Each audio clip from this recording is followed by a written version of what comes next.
If there was a problem, Colin would solve it. Check out a hook while Colin revolves it.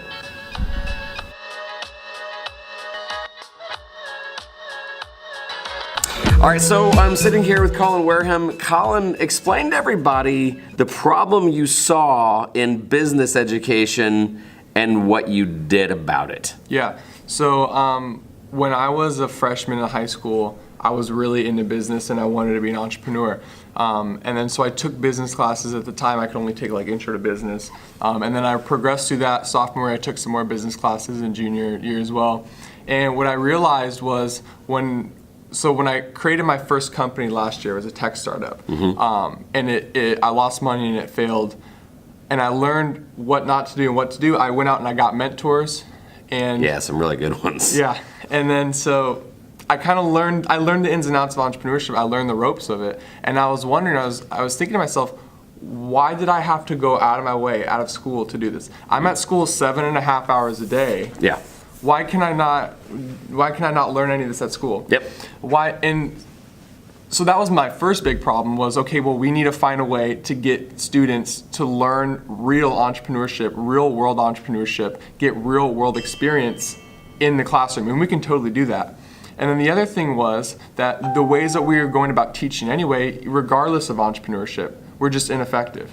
Because colleges, if that's your route, colleges say that students, undergrads come in, aren't ready for the real business world. And then, I mean, even if you're going straight into a company, right, people aren't prepared. You can't teach business with the textbook. You can teach math with the textbook. You can teach English with the textbook. Yep. You can't teach business with the textbook. I agree. So what did you do? Well, what I wanted to do was I wanted to find the best cost-effective way to get kids hands-on learning. And I thought a good way to do that was with board games. Board games are great because they're not expensive. They're a great collaborative method. They use hands-on techniques.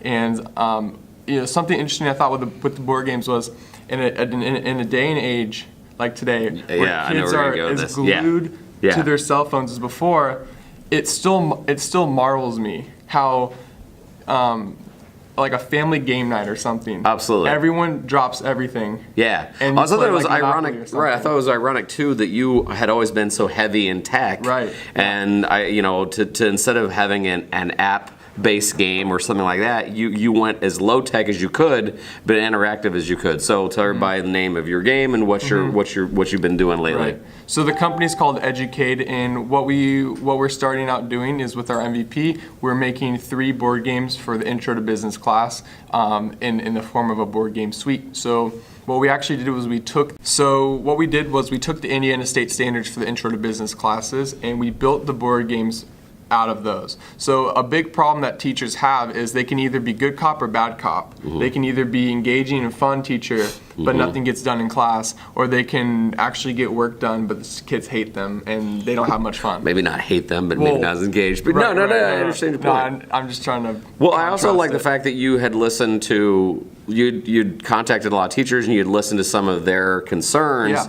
And you built it around a tripod that was falling steadily. So, we're just having all sorts of troubles today. So, no, I like the fact that you're wanting to make entrepreneurship more relevant. You're doing it from a game. Tell everybody where they can find your information and how to get a hold of you and when is your game going to be ready, things like that. So, as of right now, as of when this is going up, the median right now is Twitter. So you can follow my Twitter. It's Colin_Wareham_ I think will be in the video anyway. And then within about a week or so, our website is going up, geteducade.com.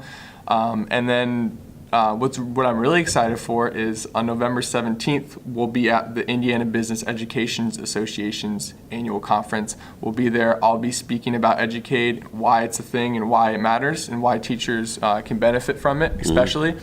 And then we're looking to get some leads with schools and see, kind of build some connections with schools that are interested and kind of hope to share our passions and hope that other schools share it as well. Take heed, he's a lyrical poet. Colin Wareham's in the scene, just in case you didn't know it. I'm Don Wettrick reminding you that opportunities are everywhere. Thank you so much, Colin. We'll see you.